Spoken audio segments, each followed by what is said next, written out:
In the shadowed corridors of ancient Rome, not all lives were filled with power and luxury. This is the tragic story of male concubines, young men forced into the secret and dangerous world of Roman emperors, trapped in lives of silent suffering and political manipulation. They were the forgotten figures of Rome's grandeur.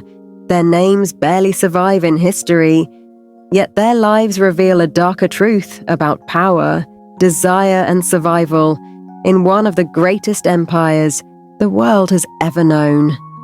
Concubinage in Rome was not officially recognized in the way marriage was, but in practice, many Roman elites, and even emperors, kept concubines. Most male concubines were slaves, taken as spoils of war, or purchased in bustling markets across the empire. Beautiful youths from Greece, Asia Minor, or the East were especially prized. They were trained in music, poetry, and manners, expected to please and entertain. Outwardly, they might wear fine robes, eat rich food, and live within palaces, but beneath this apparent luxury, their reality was one of captivity. They had no freedom, no voice, and no future beyond their usefulness to their master. For many, their beauty was both their blessing and their curse. Behind Rome's glittering marble halls, the daily existence of these concubines was one of control and uncertainty. They were property. A young man could be summoned at any moment, forced to entertain, or worse, to endure the emperor's desires, whether he wished it or not. The most powerful man in the world could make or break them with a single decision. A gesture of kindness might grant them a gift, a title, or protection. A flash of anger or jealousy could mean exile, torture, or death. The Roman historian Suetonius records how emperors like Tiberius and Nero surrounded themselves with young men for pleasure and spectacle. Tiberius, in his retreat on the island of Capri, was said to keep delicate boys who served him in ways too scandalous for his critics to fully describe. Nero, meanwhile, went so far as to marry a young male slave named Sporus. After having him castrated, dressing him as a woman, and parading him as his empress. These stories show how concubines were never truly safe. They were tools of indulgence, vulnerable to both the whims of their masters and the sharp tongues of Rome's moral critics. Yet, some concubines found ways to wield influence.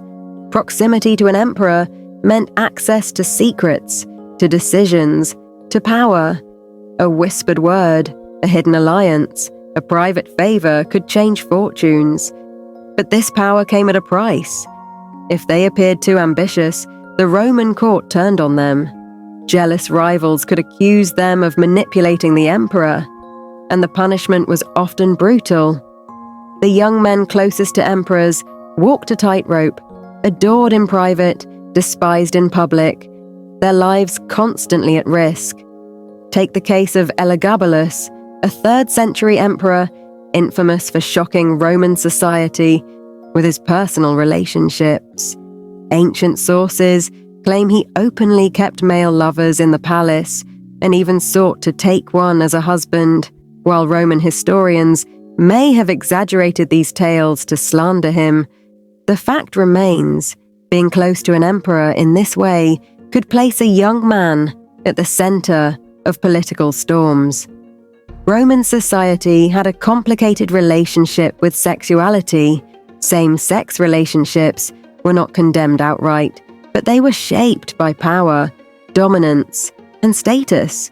For a free-born Roman citizen, to be penetrated was considered shameful, a sign of weakness. But for slaves, they had no choice.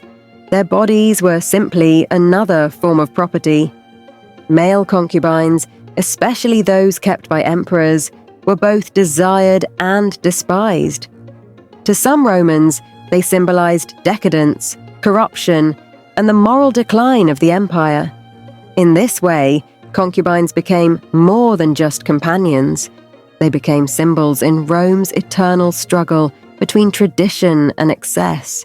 And yet, despite their presence in the halls of power, we know almost nothing of these men as individuals. Their names rarely appear in history. Roman writers, nearly all elite, freeborn men, dismissed them as unworthy of remembrance. They appear only in the shadows of scandal, in whispers of immorality, in anecdotes meant to shame emperors. But they were real. They lived, suffered, and endured, even if the history books chose to erase them. Their silence is not proof of their insignificance. It is proof of how deliberately they were forgotten. The Roman Empire dazzled the world with its armies, its monuments, and its emperors. But beneath the marble and gold lay another story, one of forgotten youths trapped in palaces, their lives stolen for the pleasure of others. They were not senators, nor generals, nor heroes, yet their suffering was just as real. Rome was built on conquest and glory, but also on the lives of those who remained in its shadows.